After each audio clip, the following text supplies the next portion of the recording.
भाई हम बहुत एक्साइटेड थे।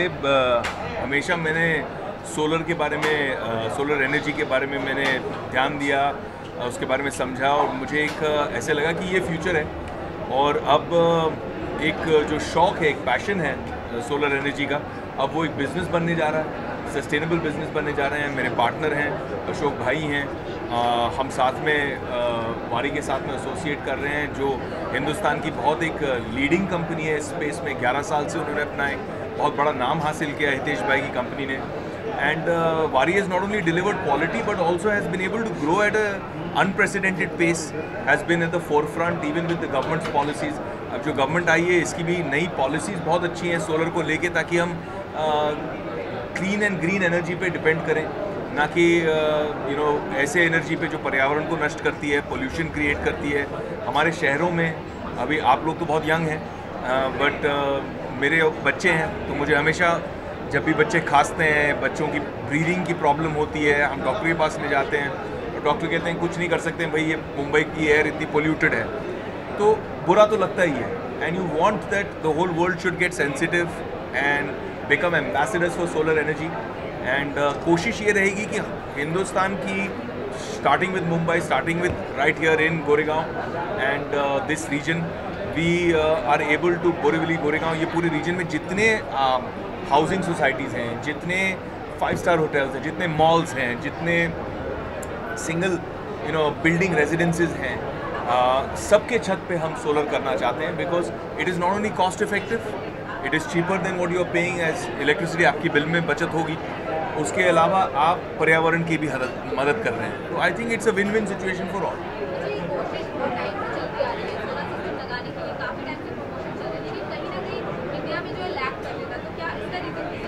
मुझे लगता है कि इससे पहले जो पॉलिसीज़ थी वो इतनी पॉजिटिव पॉलिसीज़ नहीं थी। जैसे अभी जो पॉलिसीज़ हैं, जैसे अगर आप रेजिडेंशियली लगाते हैं तो आपको अप टू 30% इमीडिएटली सरकार सब्सिडी दे देती है। तो आपको भी ऐसा लगता है कि ये अगर मैं इन्वेस्टमेंट करूँ तो 30% तो मुझे वैसे ही डिस्काउंट मिल गया। कम्पिटिटिव हो गया है, पहले बहुत एक्सपेंसिव होता था। आप जब इन्वेस्टमेंट करते थे, जो प्राइस डिफरेंशियल आ रहा था टेक्नोलॉजी की वजह से, वो ज़्यादा नहीं था। अब टेक्नोलॉजी इतनी इम्प्रूव हो गई है, उसकी एफिशिएंसी इतनी इम्प्रूव हो गई है कि सेम साइज़ ऑफ पैनल में आप किलोवाट एनर्जी ज़्यादा जनरेट कर सकते हैं। तो कैपिटल कॉस्ट कम हो गई है आपकी कम लागत में आपके पैसे पे रिटर्न जल्दी आ गया। पहले 8 साल 10 साल में आता था तो लोग शौकिया तौर पे करते थे, मुझ जैसे लोग, लेकिन अब तो इट मेक्स कमर्शियल सेंस। अब तो आप इमीडिएटली पैसे बचा रहे हो, प्लस सरकार आपको एक सब्सिडी भी दे रही है।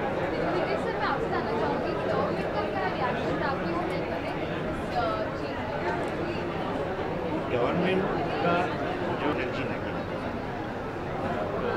जब नई गवर्नमेंट आई, पहले 20 गीगावाट का प्लान था, उन्होंने उसको 100 गीगावाट का किया और उसमें उन्होंने स्पेसिफिकली 100 गीगावाट में 40 गीगावाट किसी भी छत पे लगे, ये उन्होंने प्लान किया। ये रिएक्शन नहीं थी उनका, ये डायरेक्शन था। बिल्कुल, इससे सबसे पहला जो वारी को काम मिला है, जो सबसे पहला जो हर्षोक एनर्जी को काम मिला है, वो मेरे घर का ही मिला है कि पहले तो मेरे घर पे लगे। I want to show people कि कितना इजी है, कितना आसान है, कितना अच्छा है। जितने मेरे दोस्त घर आते हैं तो मैं उनको भी दिखाऊंगा कि देखो करना है। कमर्शियल स्केल पे जो सबसे बड़ा काम मिला है वो एक अच्छा बड़ा 5.5-6 करोड़ रुपए का कॉन्ट्रैक्ट हमने एक रिसोर्ट के साथ साइन किया है। हम ऑलरेडी 6 होटल्स से बात कर रहे हैं और कोशिश ये रहेगी कि एक कैलेंडर ईयर के अंदर, पहले साल के अंदर ही हर्षोक एनर्जी जो है वो 100 करोड़ का बिजनेस करे, ये वॉल्यूम करें और ग्रो करें। मुंबई के अंदर ही मुझे लगता है कम से कम आज 10,000 करोड़ का पोटेंशियल होगा, कम से कम। आज सिर्फ मुंबई की बात करें, हम थाने की बात नहीं करें, नवी मुंबई की बात नहीं करें, कम से कम बेयर मिनिमम 10,000 करोड़ का पोटेंशियल है। और मुझे लगता है कि इससे देश का बहुत फ़ायदा होगा और कोल के ऊपर, थर्मल पावर के ऊपर जो डिपेंडेंसी है वो डिपेंडेंसी रहेगी नहीं।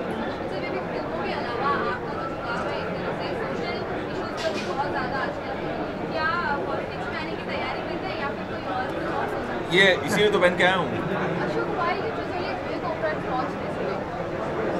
ये इवेंट लॉन्च नहीं कर रहे, ये मेरे पार्टनर है, मैं उनके साथ में हूँ जी। तो बट ऑब्वियस है कि जब इतनी बड़ी हस्ती हमारे साथ में तो हम उनके हाथ से कराएं तो मुझे तो फेमस होने में कितना टाइम लगेगा हर्षो एनर्जीज को और बिल्डिंग पे मुंबई की जितनी बिल्डिंग है उनको लगाने में कितना समय लगेगा। तो अकॉर्डिंगली मी ये ईव का इवेंट लॉन्च किया है। तो ये आप ध्यान में रखिएगा कि ये हर्षो एनर्जीज विवेक भाई की खुद की कंपनी है।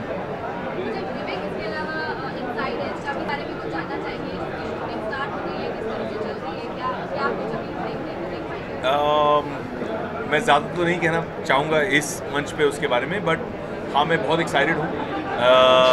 हाल ही में एक अमेज़ॉन प्राइम के जो ग्लोबल हेड है रॉय प्राइस, उन्होंने एक रिलीज़ किया, प्रेस रिलीज़, कि अब इनसाइड एज जो है अपना शो जो है एक हिंदुस्तान में बना हुआ शो, पहला ऐसा शो है जिसने पूरे अमेज़ॉन के ग्लोबल प्लेटफॉर्म पे हर भाषा से कंपेयर करते हुए सबसे ज़्यादा बिंज वॉच शो हो गया है। यानी कि सबसे ज़्यादा आईबॉल, सबसे ज़्यादा व्यूअरशिप एक इंडियन शो की हुई है ग्लोबल मार्केट पे, जहाँ पे आज अमेज़ॉन प्राइम पाया जाता है।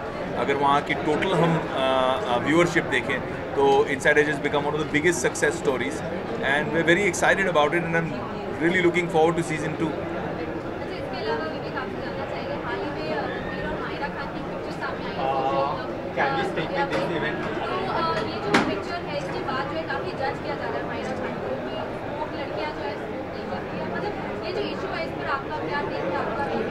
मैं किसी की पर्सनल चॉइसेस पे तो कमेंट नहीं करना चाहूँगा। मैं खुद एक एंटी टबैको एम्बेसडर हूँ और वर्ल्ड हेल्थ ऑर्गेनाइजेशन के साथ मेरा प्रयास ये रहा है कि जो खासकर इम्प्रेशनेबल बच्चे हैं, छोटे बच्चे हैं, उनको जागृत करना कि tobacco is a very harmful thing और इसका जो प्रभाव बच्चों की हेल्थ पे पड़ता है। क्योंकि मैं जब कैंसर स्क्रीनिंग कैंप्स मैं जब ऑर्गेनाइज करता हूँ तो हमारे जो शॉकिंग स्टेटिस्टिक्स आ रहे हैं कि 16, 17, 18 साल के बच्चों के मुंह में, थ्रोट में, टंग में कैंसर शुरू होने लग गए हैं। और ये इसीलिए शुरू होने लग गया है कि जहाँ पान बीड़ी का दुकान रहती है वहाँ पे लोग पीते हैं और वहीं फेंक देते हैं, और जो बच्चे हैं जो स्ट्रीट्स पे काम करते हैं वो उस बुझी हुई सिगरेट को लेते हैं, उसका तंबाकू निकालते हैं और अपने ज़बान के नीचे डालते हैं ताकि उससे उनकी जो भूख है वो भूख सप्रेस हो जाए, मिट जाए, उनको एक किक मिले उससे।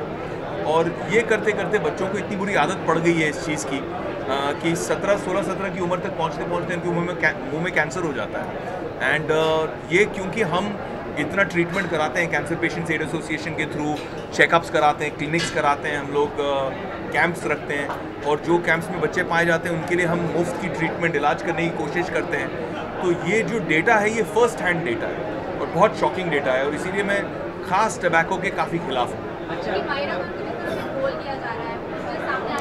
मैं किसी चीज़ में बिलीव नहीं करता कि किसी की अगर कोई पर्सनल चॉइस है उसको आप, अगर उसने मुझे पूछा तो मैं उससे बताऊंगा कि this is not a good habit, not good for you, not good for your fans, not good for your followers. But trolling में मैं विश्वास नहीं करता, मुझे कोई नेगेटिविटी में विश्वास नहीं है। मुझे लगता है कि नहीं करना चाहिए। अगर आप पब्लिक स्पेस में हैं, अगर आपकी पब्लिक जिम्मेदारी है, अगर आप पॉलिटिशियन हैं और आपके काम को लेके कोई बात कर रहा है तो अलग बात है। बट पर्सनल चॉइसेस, अभी बीच में मिताली राज के कोई कपड़ों के ऊपर लोगों ने बात करना शुरू कर दिया, इट वॉज रिडिक्यूलस। आप उनकी सक्सेस पे बात कीजिए, आप उनके टैलेंट पे बात कीजिए, आप बात कीजिए कि उन्होंने इंटरनेशनल प्लेटफॉर्म पे हिंदुस्तान का नाम कितना रोशन किया, उस पर बात कीजिए